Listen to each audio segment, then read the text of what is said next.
तो गाइस कैसे हैं आप सब लोग 100,000 रीइंकार्नेशंस के एपिसोड 01 के साथ हाजिर हूं। तो एपिसोड की शुरुआत में हमें एक जगह के नॉर्दर्न टेरिटरी का सीन दिखाया जाता है जहां पर डीमन मैजिक सील होती है। उस डीमन मैजिक सील के अंदर एक बहुत ही पावरफुल मास्टर सुमेरो को कैद किया गया होता है। क्योंकि ये डीमन मैजिक सील है, इसका मतलब यह है कि ये डीमंस के एरिया में आता है, तो वहाँ पर बहुत सारे डीमंस होते हैं जो कि इस सील को प्रोटेक्ट कर रहे होते हैं। तो यहाँ पर तो कुछ बड़े बड़े स्टैचूज भी होते हैं और इन बड़े बड़े स्टैचूज के पास हमारे हीरो लिनजुई को दिखाते हैं। हमारा लिनजुई जहाँ पर इस सील को अनलॉक करने के बाद मास्टर सुमेरो को बचाने के लिए जहाँ पर आया है, तो लिनजुई सामने की तरफ देखता और कहता है तो फाइनली मैं जहाँ तक पहुंच गया हूँ। तो लगता है कि वो दिन आ चुका है जब मैं जहाँ पर आगे मूव चलने वाला हूँ। और वो जल्दी से जंप करते हुए आगे बढ़ता है। जैसे ही वो जंप करते हुए उन सारे स्टैचूज के बीच से गुजरने लगता है, तो वो जायंट स्टैचू जो कि बड़े बड़े पत्थर के स्टैचूज होती हैं, जैसे ही वो उनके करीब से गुजर रहा होता है उसी वक्त वो स्टैचूज मूव करना शुरू कर देते हैं। उनकी आंखें चमकना शुरू हो जाती हैं। उनके पास जो वेपन्स होते हैं वो अपने वेपन्स को घुमाकर उनके पर अटैक करना स्टार्ट करते हैं। और वो हमारे लिन से कहते हैं तुम्हारी हिम्मत कैसे हुई हमारे डीमन सी लैंड में बिना परमिशन की आने की? है तुम हो कौन और यहाँ पर क्यों आए हो? हमारा लिन उनको आगे से कोई भी जवाब नहीं देता और आगे की तरफ बढ़ रहा होता है। तो एक बड़ा सा स्टैचू अपने बड़े से वेपन को घुमाकर उसके ऊपर अटैक करता है। वहाँ पर एक जबरदस्त धमाका होता है, लेकिन लिन जूनियर उसके अटैक को अवॉइड कर लेता है। जैसे वो उसके अटैक को अवॉइड करने के बाद पीछे की तरफ बढ़ता है, उसी वक्त दूसरा स्टैचू अपने बड़े से हैमर को उठाता है और उसके ऊपर दे मारता है। लिन उसके अटैक को भी ऊपर की तरफ जंप करते हुए अवॉइड कर लेता है। उसी वक्त तीसरे वाला उसके ऊपर अटैक करता है। उसके पास बड़ा सा भाला होता है, लेकिन हमारा लिन जूनियर उसके अटैक को भी अवॉइड कर लेता है। वहाँ पर टोटल 4 बड़े जायंट्स के स्टैचूज होते हैं और वो चारों बड़े जायंट के स्टैचूज एक्टिवेट हो चुके हैं और वो हमारे लिनजुई के ऊपर अटैक कर रहे होते हैं। वो चारों एक साथ चारों तरफ से एक साथ मिलकर हमारे लिनजुई के ऊपर अटैक कर रहे होते हैं। लिनजुई कहता है तुम सभी लोगों को क्या लगता है कि तुम लोग मुझे रोक सकते हो? तुम तो बस मिट्टी के बने हुए कुछ स्टैचूज हो। और वो वहीं पर खड़े होकर अपनी स्पेशल टेक्निक को रिलीज करते हुए अपनी उंगली के साथ ही सामने की तरफ एक स्लैश लगाता है, चारों तरफ घुमा देता है, जिससे उसकी चारों तरफ जितने भी गार्ड्स होते हैं लकड़ी के मिट्टी के सारे ग्राउंड के ऊपर गिर जाते हैं, टुकड़े टुकड़े हो जाते हैं।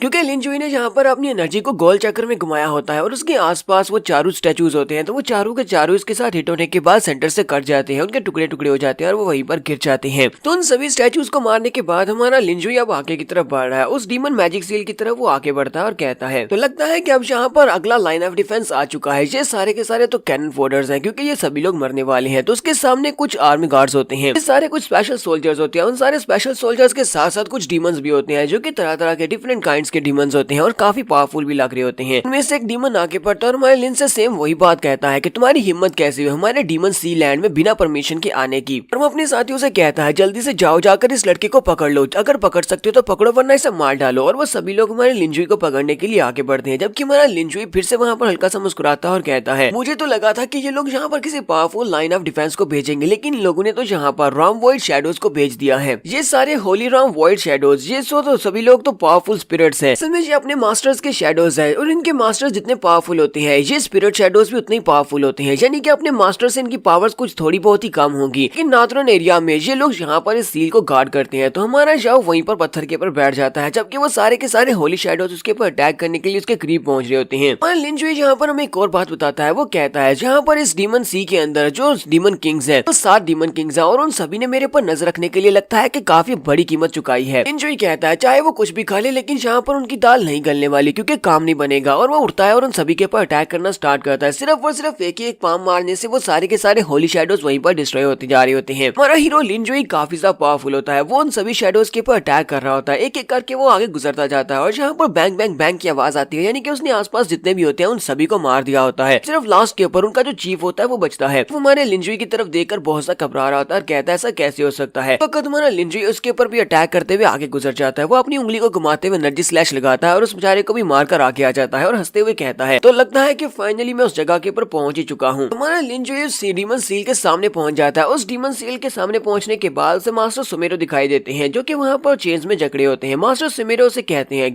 कौन हो तुम और तुम यहाँ पर कर क्या रहे हो? तुम्हारा लिन उसे कहता है प्लीज मास्टर सुमेरो मुझे माफ करना, मैं जहाँ पर आपको डिस्टर्ब तो बिल्कुल भी नहीं करना चाहता था, लेकिन आज मेरी जहाँ पर अपॉइंटमेंट है आपके साथ, इसलिए मैं जहाँ पर हूँ। तो मास्टर सुमेरो से कहते हैं तुम्हारी अपीयरेंस को देखकर तो बिल्कुल भी अंदाजा नहीं हो रहा कि यहाँ पर जो होली शैडो सील थी उसको तुमने तोड़ा है, यानी कि उन सारे के सारे शैडोज और उन बड़े स्टैचूज को तुमने हराया है, क्योंकि तुम तो सिर्फ और सिर्फ एक मोर्टल राम के कल्टीवेटर हो। मोर्टल राम के कल्टीवेटर्स इतने पावरफुल कैसे हो सकते हैं? मुझे बताओ कि तुम इतने पावरफुल क्यों हो? और साथ ही वो अपने हाथ के ऊपर अपनी पावर को रिलीज करते हैं। मास्टर सुमेरो से कहते हैं तो चलो यहाँ पर तुम्हारा टेस्ट लेकर देखते हैं क्या वाकई में तुम इतने स्ट्रॉन्ग हो। तो मास्टर सुमेरो अपने हाथ के ऊपर अपनी पावर्स को रिलीज करने के बाद लिनजुई से कहते हैं जरा मेरे हाथ की तरफ देखो। तो लिनजुई उसके हाथ की तरफ देख रहा था, वो वहाँ पर जबरदस्त एनर्जी को रिलीज करते हैं, वो किसी स्पेशल टेक्निक को यूज कर रहे होते हैं। और लिनजुई अपनी जगह के ऊपर से हिलता भी नहीं है। उस सारी एनर्जी के सामने वो चुपचाप खड़ा होता है और साथ ही हंसते हुए कहता है, मास्टर सुमेरो, आपकी ये वाली टेक्निक वाकई में बहुत ज्यादा पावरफुल टेक्निक है। इस दुनिया में बहुत ही कम ऐसी कल्टीवेशन टेक्निक्स है जो कि मेरी नजर में उतरती है, क्योंकि मैं इन टेक्निक्स को कुछ भी नहीं समझता। मैं तो इन सारी टेक्निक्स का मास्टर हूँ। तो मास्टर सुमेरो को भी यहाँ पर इस बात का अंदाजा हो जाता है। मास्टर सुमेरो कहते हैं, ये लड़का कोई सिंपल सा लड़का तो नहीं लगता। हालांकि इस लड़के के पास सिर्फ और सिर्फ मॉर्टल राम की कल्टीवेशन है, दिखने में भी ये बहुत ज्यादा कमजोर लगता है। इस लड़के ने मेरे स्पेशल टेक्निक, जिसको सनडाउ मेथड कहते हैं, इस टेक्निक को बड़ी आसानी के साथ समझ लिया। इसका मतलब यह है कि इसे ये टेक्निक पहले से पता है। तो हमारे लिंजाओ से कहते हैं, बताओ कि तुम कौन हो। तुम्हारा लिंजाओ से कहता है, तुम्हारा सवाल बहुत ही अच्छा है। हमारा लिंजाओ से कहता है, अच्छा ठीक है, फिर मैं तुम्हें यहाँ पर अपनी बैकग्राउंड स्टोरी के बारे में बताता हूँ। और यहीं पर हमारा सीन जो होता है वो फ्लैशबैक में चला जाता है। तो फ्लैशबैक में चले जाने के बाद हमें ट्रैफिक सीन दिखाया जाता है और हमारा मॉडर्न सिटी दिखाया जाता है। लिंजुई कहता है, मेरा नाम लिंजुई है। जिस दिन मेरे एग्जाम्स होने थे उसी दिन सड़क के ऊपर जाते हुए मेरा एक्सीडेंट हो गया था। अगर उस दिन मेरा एक्सीडेंट नहीं हुआ होता तो आज मैं एग्जाम रूम में बैठा होता, और उस एग्जाम के ऊपर डिपेंड करता कि मेरा फ्यूचर क्या होने वाला है, कि मैं फ्यूचर में क्या करूंगा। क्योंकि उस दिन हमारा लिंजुई एग्जाम के लिए काफी लेट होता है। वो बड़ी तेजी के साथ साइकिल चला रहा होता है और बड़ी तेजी के साथ साइकिल चलाते हुए आगे बढ़ता हुआ रोड को क्रॉस कर रहा होता है। हालांकि वहाँ पर रेड बत्ती होती है, लेकिन फिर भी साथ के ऊपर से एक ट्रक निकल आता है। वो ट्रक बिल्कुल भी ब्रेक नहीं लगाता और हमारा लिंजुई उसके नीचे आ जाता है और उसी के साथ ही वहीं पर लिंजुई की मौत हो जाती है। लिंजुई कहता है, मुझे इस बात पे बिल्कुल भी भरोसा नहीं था कि मरने के बाद भी कोई नई जिंदगी होती है। तब मुझे लगा कि अब सब कुछ खत्म हो गया है और मैं मर चुका हूँ। उसी वक्त मैंने एक दूसरे वर्ल्ड को क्रॉस किया और मैं मॉर्टल से इमॉर्टल्स की दुनिया में चला आया। हमारा लिंजुई यहाँ पर रीइंकार्नेट होता है। लिंजुई रीइंकार्नेट होने के बाद एक घर में होता है, अपने बिस्तर के अंदर उठकर बैठता है और कहता है, ये कौन सी जगह है, मैं कौन सी जगह पर आ पहुंचा हूँ। मेरा तो अभी भी एक ट्रैफिक एक्सीडेंट हुआ था। वहाँ से बाहर की तरफ निकलता है तो बताता है, मैं अपनी दुनिया को पार करने के बाद एक ऐसी दुनिया में चला है जिसको होंगमेंग कॉन्टिनेंट कहते हैं। होंगमेंग कॉन्टिनेंट के ऊपर 3 पावरफुल क्लैन है और इस वक्त मैं जिस क्लैन के अंदर था, यानी जहाँ पर मैं रीइंकार्नेट हुआ था, उसको वैंगजियान क्लैन कहते हैं। होंगमेंग कॉन्टिनेंट का ह्यूमनली इमॉर्टल कल्टीवेशन क्लैन है। रीइंकार्नेट होने के बाद मुझे इस बारे में बिल्कुल भी आइडिया नहीं था कि मेरे पास अब किसकी बॉडी आ चुकी है, और मुझे ये भी नहीं पता था कि इसकी बॉडीज के अंदर कौन सी मेमोरीज है, क्योंकि मुझे नहीं पता कि मैं कौन हूँ और कहाँ से आया हूँ। लेकिन अब जबकि मैं वैंगजियान सेक्टर में था, होंगमेंग कॉन्टिनेंट में, मुझे पता था कि मुझे यहाँ पर रहना है। तो मुझे लगा कि शायद मैं भी यहाँ पर कल्टीवेट करके अपनी अपॉर्चुनिटीज को हासिल कर सकता हूँ और आगे बढ़ सकता हूँ। सबसे पहले तो मैं वैंगजियान सेक्टर के कुछ डिसाइपल्स के पास गया। मैंने जाकर उनसे बात की। मैंने उनसे कहा कि मैं यहाँ पर कल्टीवेशन को हासिल करना चाहता हूँ, मुझे मार्शल आर्ट सीखनी है, तो क्या तुम लोग मुझे अपने सेक्टर में ले लोगे। लेकिन उन सभी को मुझे देखकर ही पता चल जाता था कि मैं मॉर्टल राम का एक एक्सपर्ट हूँ। इसी वजह से वो मुझे बहुत ही बुरी तरह से पीटते थे। तो ऐसे करते करते मैंने जितने भी छोटे मोटे सेक्टर से भी रिक्वेस्ट की कि मुझे अपने लिए मार्शल आर्ट सीखने के लिए मुझे तुम्हारे सेक्टर को ज्वाइन करना है, लेकिन हमेशा मुझे मार पड़ती थी क्योंकि मैं मॉर्टल राम का कल्टीवेटर था कि सभी लोग उसे बहुत ज्यादा लो लेवल का, इसी वजह से मुझे अपने सामने देखना भी नहीं चाहते थे। तो मुझे एक बात तो समझ आ गई थी कि होंगमेंग कॉन्टिनेंट एक ऐसी दुनिया है जहाँ पर हमेशा पावरफुल वीक को बुली करते हैं। गेट के ऊपर जो गार्ड्स खड़े होते हैं वो उसे पीटने के बाद कहते हैं, तुम एक मॉर्टल राम के कल्टीवेटर एक कचरे हो, तो हम जैसे गार्ड्स को नहीं हरा सकते और तुम्हें लगता है कि तुम हमारे सेक्टर को ज्वाइन करने के लायक हो, यहाँ से दफा हो जाओ, सपने देखना बंद करो। तुम्हारा जाओ सेम डे के ऊपर मार खाने के बाद जब जंगल में से गुजरकर दूसरी तरफ जा रहा होता है तो वहीं पर एक लड़की के चिल्लाने की आवाज आती है। तो एक यंग मास्टर वहाँ पर एक लड़की का रेप करने की कोशिश कर रहा होता है। वो यंग मास्टर उस लड़की से कह रहा होता है, चाहे तुम यहाँ पर कितना ही जोर जोर से क्यों न चिल्ला लो, यहाँ पर कोई भी तुम्हारी मदद करने को नहीं आएगा। अगर कोई आ भी जाता है तब भी कोई भी तुम्हारी मदद नहीं करेगा, क्योंकि मैं यहाँ पर हूँ, मैं यंग मास्टर हूँ। तो हमारा लिंजुई, क्योंकि वो तो हीरो है, वो वहाँ पर पहुंच जाता है और चिल्लाकर उसे कहता है, तुम यहाँ पर दिन की रोशनी में इस लड़की के साथ क्या करने की कोशिश कर रहे हो, तुम्हारी हिम्मत कैसे हुई एक मासूम लड़की का रेप करने की। तो वो यंग मास्टर लिंजुई की तरफ देखकर काफी गुस्सा आता है और कहता है, ये लड़का कहाँ से आया है, ये तो बहुत बड़ा बेवकूफ लगता है, जिसे मेरे सामने बात करने की तमीज भी नहीं है, लगता है ये मुझे जानता नहीं है। तो इसी के साथ ही वो हमारे लिन के ऊपर अटैक करने के लिए आगे बढ़ता है। अभी तक हमारे लिंजुई ने मार्शल आर्ट्स के एम को भी नहीं सीखा हुआ, इसी वजह से वो अपने आप को डिफेंड नहीं कर सकता। तो वो यंग मास्टर बड़ी स्पीड से उसके करीब पहुंचता है, अपना नाइफ निकालता है और उसकी बॉडी के अंदर दंसा देता है। लिंजुई यहाँ पर कहता है, ओह शिट, इसका मतलब मैं बहुत ज्यादा कमजोर हूँ, फिर भी मैं यहाँ पर हीरो बनने चला था। यंग मास्टर हमारे लिंजुई की बॉडी के अंदर अपना नाइफ दंसाने की बात कहता है, तुम तो यहाँ पर मेरे सामने खड़े होकर बात कर रहे हो, लगता है कि तुमने मुझे पहचाना नहीं, या फिर तुम वैंगजियान क्लैन के एक मेंबर नहीं हो। मैंने लिंजुई कहता, अपनी दुनिया में मरकर यहाँ पर पहुंचा और लगता है कि अब मैं यहाँ पर भी मरने वाला हूँ। और उसी वक्त उसे फिर से वही फीलिंग आती है, क्योंकि उसे मरने के बाद दोबारा से वही सेम फीलिंग आती है। और उसके बाद जब वो उठता है तो वो दोबारा उसी जगह के ऊपर उठता है, उसी बिस्तर के ऊपर उठता है और कहता है, ये क्या, मैं दोबारा से उसी जगह के ऊपर कैसे आ गया हूँ। लिंजुई कहता है, तो असल स्टोरी ये है कि मैं मरने के बाद दोबारा से उसी जगह के ऊपर रीइंकार्नेट हुआ हूँ जहाँ पर मैं पहले दिन रीइंकार्नेट हुआ। तुम्हारे लिंजुई को यहाँ पर एक और बात पता चलती है कि वो चाहे जितनी बार भी क्यों ना मार ले, वो हमेशा मरने के बाद उसी दिन उसी जगह के ऊपर दोबारा से रीइंकार्नेट हो जाएगा। और अगर उसका दिन पूरा हो जाता है तो रात को 12 बजे वो दोबारा से रीइंकार्नेट होगा और उसी जगह के ऊपर दोबारा आ जाएगा और उसके बारे में जितने भी लोगों को जितनी मेमोरीज होगी वो सारी की सारी भूल जाएंगी। लिंजुई कहता है, ये दुनिया बहुत ही स्ट्रॉन्ग लोगों की दुनिया है। यहाँ पर हमेशा कमजोरों को स्लॉटर किया जाता है, तो मैं यहाँ पर मरने के लिए नहीं आया, मुझे यहाँ पर अपने आप को स्ट्रॉन्ग बनाना होगा। लिंगजुई जिस जगह के ऊपर रीइंकार्नेट होता है वो वहाँ से आगे की तरफ बढ़ जाता है। तो लिंगजुई कहता है हालांकि मैं हर बार मरने के बाद दोबारा इसी जगह के ऊपर रीइंकार्नेट होने वाला हूँ और दिन गुजरने के बाद मैं दोबारा सेम इसी दिन सुबह के वक्त यहीं पर रीइंकार्नेट हो जाऊंगा। लेकिन फिर भी हांगमैंग कॉन्टिनेंट के ऊपर यहाँ पर बहुत सारी सीक्रेट रे फॉर्मेशंस हैं, जिनको टेलीपोर्टेशन रे फॉर्मेशंस है, जिनको यूज करके मैं दूसरी जगह के ऊपर भी जा सकता हूँ। मुझे पूरे हांगमैंग कॉन्टिनेंट में डिफरेंट जगहों के ऊपर जाना होगा टेलीपोर्टेशन रेस को यूज करते हुए, और जहाँ से मुझे कुछ हासिल होगा वहाँ से मैं मार्शल आर्ट्स टेक्निक्स को सीखूंगा, क्योंकि मैं मरने वाला तो हूँ नहीं, दोबारा से रीइंकार्नेट हो जाऊंगा और दिन पूरा होने के बाद मैं वापस यहीं पर इसी वैंगजियान क्लैन में ही पहुंच जाऊंगा। इतना तो पता है कि हांगमैंग कॉन्टिनेंट कोई छोटा कॉन्टिनेंट नहीं है, मुझे इसके सारे के सारे मैजिकल एरियाज को देखना है। हमारा लिंजुई जहाँ से अपनी जर्नी को स्टार्ट करता है वो पूरे 100,000 ईयर्स तक सेम एक ही दिन में वो दोबारा से रीइंकार्नेट होता रहेगा। जब उसका ये रीइंकार्नेशन वाला कर्स टूटेगा तब तक 1 लाख साल गुजरने के बाद वो इतना ज्यादा पावरफुल हो चुका है कि वो बड़े बड़े डीमन किंग्स और बहुत सारे मॉन्स्टर्स को चुनौती दे सकता है। तो हम लोग यहाँ पर रीइंकार्नेशन की 01 एपिसोड का एंड करेंगे और नेक्स्ट एपिसोड में इसकी जर्नी को आगे कंटिन्यू करेंगे। अगर एपिसोड की एक्सप्लेनेशन अच्छी लगी हो तो कमेंट करके जरूर बताइएगा। चैनल को सब्सक्राइब कर दें, वीडियो को लाइक और शेयर कर दें। शुक्रिया।